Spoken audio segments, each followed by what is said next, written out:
Assalamualaikum warahmatullahi wabarakatuh. Selamat malam yang terhormat Ibu Insinyur Heni Yulianti, MMM.Com. Pertama-tama, marilah kita panjatkan puji dan syukur kehadirat Tuhan Yang Maha Esa atas segala rahmat dan karunia-Nya, sehingga kita dapat berkumpul pada kesempatan yang berbahagia ini. Perkenalkan terlebih dahulu, nama saya Lukman. Saya mahasiswa dari Universitas Cyber Asia, Prodi PJJ Informatika, kelas IT 402. Pada presentasi kali ini, saya akan membahas tentang komunikasi data.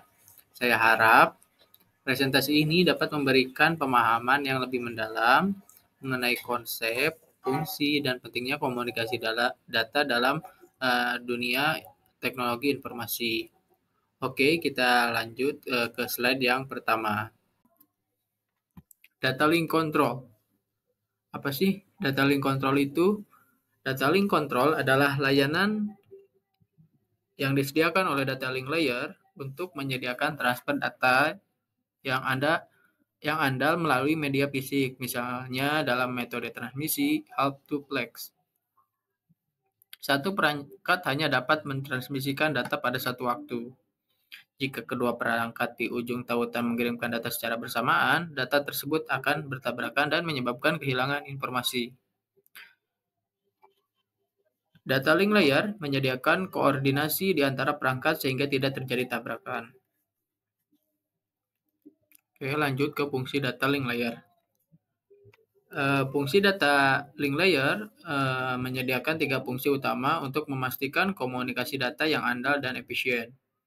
Yang pertama ada line discipline, yang kedua flow control, yang ketiga error control. Line discipline ini dideskripsikan sebagai who should send the data. Siapa yang harus mengirim data. Kemudian flow control, how much data should be sent. Berapa banyak data yang harus dikirim. Kemudian error control, how can error be detected and corrected. Itu bagaimana cara error dideteksi dan dikoreksi. Oke, lanjut ke slide berikutnya. Kita masuk ke bagian line discipline. Line discipline adalah fungsi dari data link layer yang menyediakan koordinasi antara sistem-sistem di tautan. Line discipline menentukan perangkat mana yang dapat mengirim dan kapan data dapat dikirim. Disiplin jalur atau line discipline dapat dicapai dengan 2 cara. Yang pertama, ENQ or ACK, yang merupakan singkatan dari Enquiry and Acknowledgement, digunakan ketika tidak ada penerima yang salah di tautan dan terdapat jalur khusus antara kedua perangkat sehingga perangkat yang dapat menerima transmisi adalah perangkat yang dimaksud. ENQ or ACK mengkoordinasikan perangkat mana yang akan memulai transmisi dan apakah penerimanya sudah siap atau tidak. Oke, yang kedua adalah metode pull or select. Dalam disiplin jalur, berfungsi dengan topologi di mana satu perangkat ditetapkan sebagai stasiun utama dan perangkat lainnya adalah stasiun sekunder. Oke, berikut adalah ilustrasi dari line discipline. Untuk yang ENQ-ACK, dia akan mengirimkan enquiry, kemudian akan dibalas oleh stasiun acknowledgement, kemudian data akan dikirimkan. Untuk select, dia memilih stasiun mana yang akan diambil datanya. Kemudian yang pull mode, dia akan seperti ini. Oke, lanjut ke slide selanjutnya. Flow control. Flow control adalah mekanisme penting dalam komunikasi data yang memastikan bahwa pengirim tidak mengirim data lebih cepat daripada yang dapat diterima dan diproses oleh penerima. Hal ini penting untuk mencegah kehilangan data dan memastikan integritas komunikasi. Poin pertama, flow control ini adalah serangkaian prosedur yang memberitahu pengirim seberapa banyak data yang dapat ditransmisikan sebelum data tersebut membanjiri penerima. Kemudian, yang kedua, perangkat penerima memiliki kecepatan terbatas dan memori terbatas untuk menyimpan data. Oleh karena itu, perangkat penerima harus dapat memberitahu perangkat pengirim untuk menghentikan transmisi sementara untuk batas tersebut tercapai. Kemudian, poin yang ketiga adalah ini memerlukan buffer, yaitu blok memori untuk menyimpan informasi sampai informasi tersebut diproses. Jadi si data ini disimpan di dalam buffer sebelum data tersebut diproses. Oke. Untuk stop and wait, ini adalah metode flow control yang pertama, yaitu metode stop and wait. Untuk metode stop and wait ini, pengirim menunggu pengakuan atau acknowledgement setelah setiap frame dikirim. Kemudian, setelah menerima ACK atau pengakuan, frame berikutnya baru dikirim. Proses ini berlanjut secara bergantian hingga pengirim mengirimkan frame EOT, End of Transmission. Oke, selanjutnya kita mari bahas kelebihan dan kekurangan stop and wait method. Untuk kelebihannya, metode stop and wait ini sederhana karena setiap frame diperiksa dan dikonfirmasi sebelum frame berikutnya dikirim. Untuk kekurangan sendiri adalah teknik stop and wait tidak efisien karena setiap frame harus menempuh jarak penuh ke penerima dan pengakuan atau ACK harus menempuh jarak penuh sebelum frame berikutnya dikirim. Jadi, untuk ini adalah kita harus menunggu frame-nya diproses baru kita bisa mengirim frame berikutnya. Setiap frame yang dikirim dan diterima menggunakan seluruh waktu yang diperlukan untuk menempuh tautan atau link. Oke, yang kedua adalah sliding window flow control. Ini adalah metode yang kedua yang ada di flow control. Oke, sliding window flow control ini dirancang untuk membenahi sistem flow control sebelumnya, yakni stop and wait flow control. Pada stop wait flow control, seolah-olah blok pada data dikirimkan satu persatu dan mengirimkannya menunggu balasan jika blok data tersebut sudah sampai di receiver dan receiver sudah memberi balasan. Berbeda pada sliding window, transmitter dapat mengirimkan blok frame lebih banyak. Lalu setelah beberapa frame telah dikirim, barulah receiver memberikan balasan. Pada sliding window, tiap-tiap blok frame diberi nomor, seperti yang ada di gambar sebelah kanan. Setiap blok ditandai dengan sequence number. Sliding window pada flow control jauh lebih efisien dibandingkan dengan stop, wait, and control karena untuk poin yang pertama dapat mengirimkan lebih dari satu blok frame. Yang tadi kita ketahui bahwa stop and wait hanya dapat mengirimkan satu frame ketika mengirimkannya karena harus menunggu frame yang sebelumnya selesai baru kita bisa mengirimkan frame berikutnya. Oke, untuk waktu penundaan atau delay lebih sedikit, transfer data menjadi lebih cepat, ya tentu karena kita bisa mengirimkan lebih dari satu blok frame. Oke, kita masuk lagi ke kelebihan dan kekurangan sliding window. Oke, untuk kelebihannya, mengatasi kekurangan utama pada stop and wait dengan dapat mentransfer data sekaligus lebih dari satu Receiver memiliki buffer and long. Transmitter dapat mengirimkan sebanyak frame tanpa ACK. Tiap frame terdapat nomor urut. Selanjutnya, ACK termasuk nomor frame yang diharapkan selanjutnya. Nomor sequence diloncati tiap ukuran dalam field. Oke, kekurangannya algoritma yang lebih ribet dan kompleks. Yang kedua, apabila data yang dikirim sedikit, lebih disarankan menggunakan stop and wait karena lebih efisien.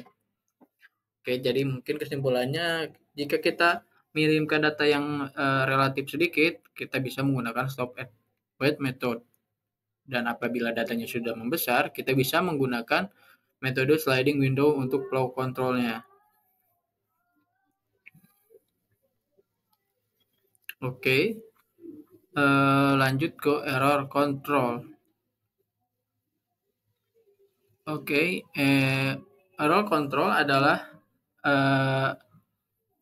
error control di lapisan data link adalah teknik untuk memastikan data yang diterima sama dengan data yang dikirim. Ini mencakup dua aspek utama. Yang pertama, deteksi kesalahan. Penerima memeriksa apakah ada frame yang rusak atau hilang selama transmisi dan memberitahu pengirim tentang frame yang salah. Yang kedua, koreksi kesalahan. Pengirim melakukan retransmisi frame yang rusak atau hilang untuk memastikan data yang diterima dengan benar. Jadi ketika frame yang dikirimkan gagal, dia akan melakukan ulang atau retransmisi.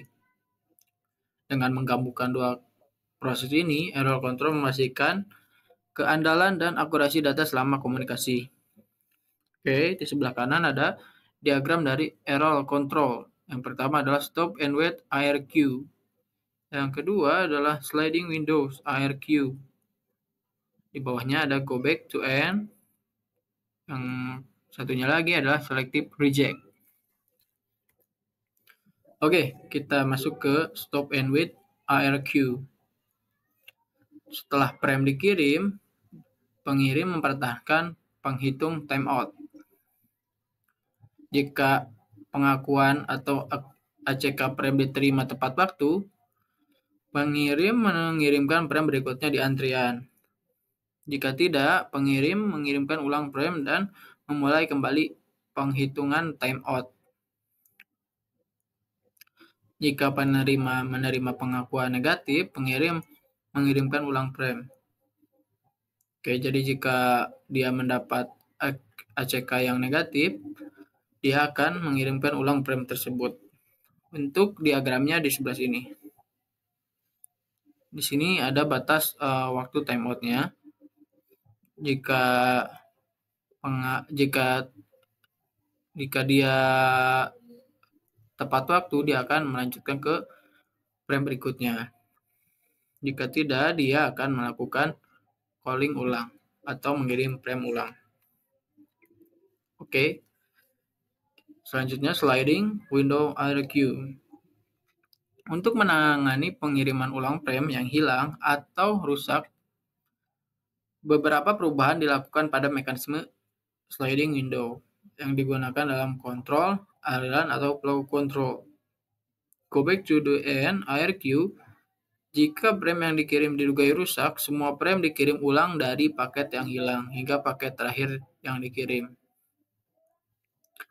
Untuk selective reject IRQ, untuk selective repeat IRQ, jenis sliding window IRQ di mana hanya frame yang diduga rusak atau hilang yang akan dikirim ulang.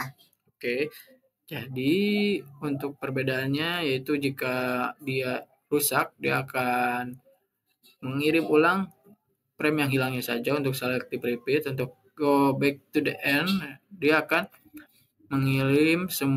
mengirim ulang semua paket yang hilang dari paket yang hilang hingga paket terakhir yang dikirim. Untuk flow-nya ada di sebelah kanan gambar untuk error flow control go back to the end. Jadi yang ini dia akan mengulang kembali dari mana data paket itu hilang. Jika selective repeat, dia akan hanya mengulang dari data yang dia hilang saja. Jadi tidak akan sebanyak go back to the end IRQ. Oke. Untuk perbedaan flow dan error control. Flow control area mengacu pada transmisi frame data dari pengirim ke penerima, sedangkan error control mengacu pada transmisi frame data yang bebas dari kesalahan dan dapat diandalkan dari pengirim ke penerima. Untuk flow control, pendekatan untuk flow control berbasis umpan balik dan flow control berbasis laju. Untuk error control, pendekatan untuk deteksi kesalahan, checksum, cyclic redundancy check, dan parity checking. Pendekatan untuk koreksi kesalahan adalah Hamming code, binary convolution codes, Reed-Solomon code, and low density parity check code. Untuk flow control, berfokus pada aliran data yang tepat dan pencegahan kehilangan data. Error control berfokus pada deteksi dan koreksi kesalahan. Untuk flow control, contoh teknik flow control meliputi stop and wait untuk protokol dan sliding windows protokol. Untuk error control, contoh teknik error control meliputi stop and wait untuk IRQ dan sliding windows IRQ. Oke, di slide ini kita akan menjelaskan apa itu multiplexing. Multiplexing atau disebut juga muxing adalah sebuah teknik dalam bidang telekomunikasi yang memungkinkan beberapa informasi dapat dikirimkan melalui satu jalur transmisi bersamaan. Dengan menggunakan teknik ini, kita dapat mengirimkan banyak data sekaligus melalui satu kabel atau media transmisi. Muxing juga dikenal dengan teknik gabungan data. Sebagai contoh, kita bisa mengirimkan data suara, data video, dan data internet secara bersamaan melalui satu kabel transmisi. Seperti contoh yang ada di sebelah kanan, ada grafik tentang multiplexing, yaitu kita menggunakan satu link tapi kita bisa mengirimkan beberapa channel. Oke, kita lanjut ke slide yang berikutnya. Jenis-jenis multiplexing. Dalam multiplexing ada beberapa jenis yang sering digunakan dalam dunia telekomunikasi. Di antaranya adalah 1. Frequency division multiplexing. Yang kedua, orthogonal frequency division multiplexing. Yang ketiga adalah time division multiplexing. Yang keempat adalah dense wavelength division multiplexing. Kelima, wavelength division multiplexing. Yang keenam adalah inverse multiplexing. Yang ketujuh adalah add or drop multiplexing. Oke, kita lanjut ke slide yang berikutnya. Circuit switching. Circuit switching adalah teknik dalam jaringan komunikasi di mana sebuah jalur komunikasi khusus didedikasikan untuk satu sesi komunikasi antara dua pihak selama sesi tersebut berlangsung. Ini berarti bahwa seluruh bandwidth dalam jalur tersebut digunakan secara eksklusif untuk komunikasi tersebut selama durasi percakapan. Oke, kita lanjut ke slide yang berikutnya. Cara kerja circuit switching. Terdapat tiga komunikasi antara penerima dan pengirim, melibatkan tiga fase, yaitu yang pertama, circuit establishment, membuat jalur virtual yang digunakan untuk dilalui paket data, kemudian terjadi komunikasi antara node pengirim dan penerima. Lalu node penerima mengirim sinyal pemberitahuan bahwa data yang dikirim siap diterima. Yang kedua, data transfer. Pada fase ini, data akan dipecah-pecah dan dikirim melalui jalur yang telah ditentukan dalam fase pertama. Yang ketiga adalah circuit termination.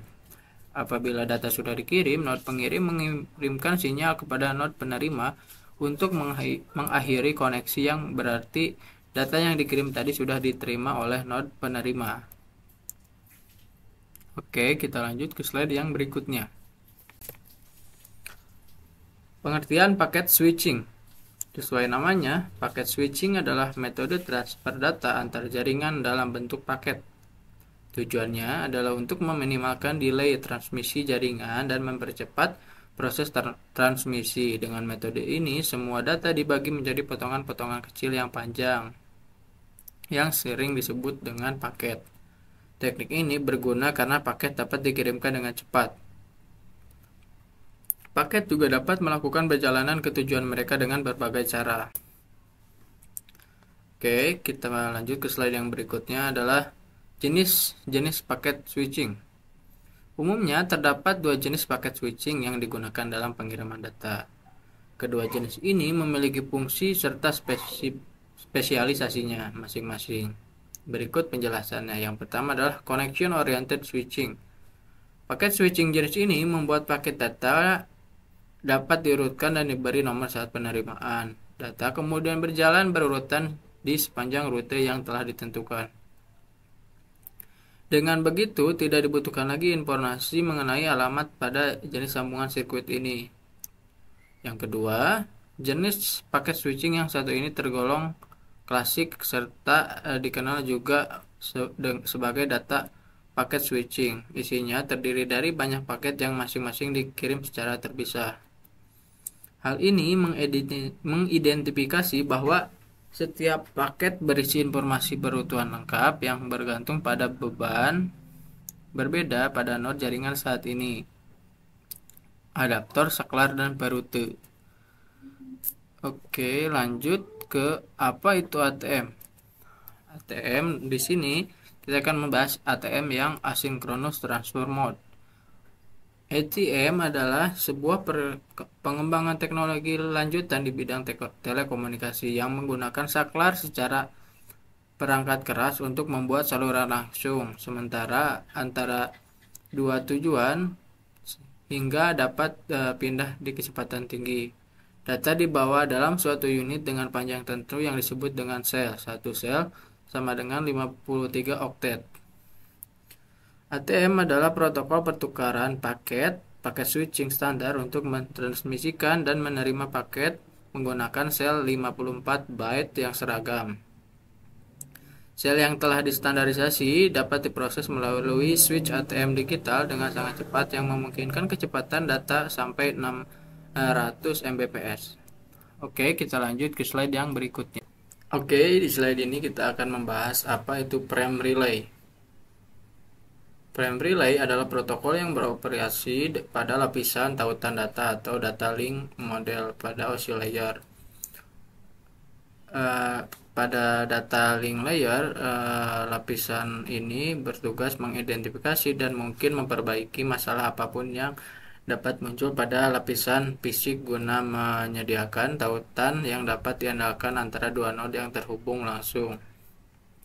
Frame relay adalah teknologi paket switching yang berarti membagi data menjadi paket-paket dan mengirimkannya melalui infrastruktur jaringan bersama. Dalam jaringan frame relay, beberapa sirkuit virtual dapat dibangun di antaranya dua titik akhir. Sirkuit virtual ini menyediakan koneksi logis antara titik akhir dan memungkinkan data ditransmisikan di antara keduanya.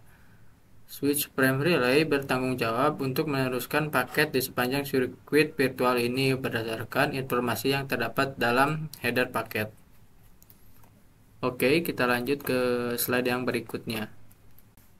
Perbedaan antara frame relay dan ATM. Frame relay dan ATM keduanya merupakan teknologi lapisan tautan data dengan protokol berorientasi koneksi. Dalam mode OSI layer, keduanya saling terkait karena keduanya menyediakan cara untuk mengirimkan data melalui Wide Area Network atau WAN menggunakan sirkuit virtual. Kedua teknologi tersebut digunakan untuk menghubungkan LAN dan mengirimkan data melalui WAN.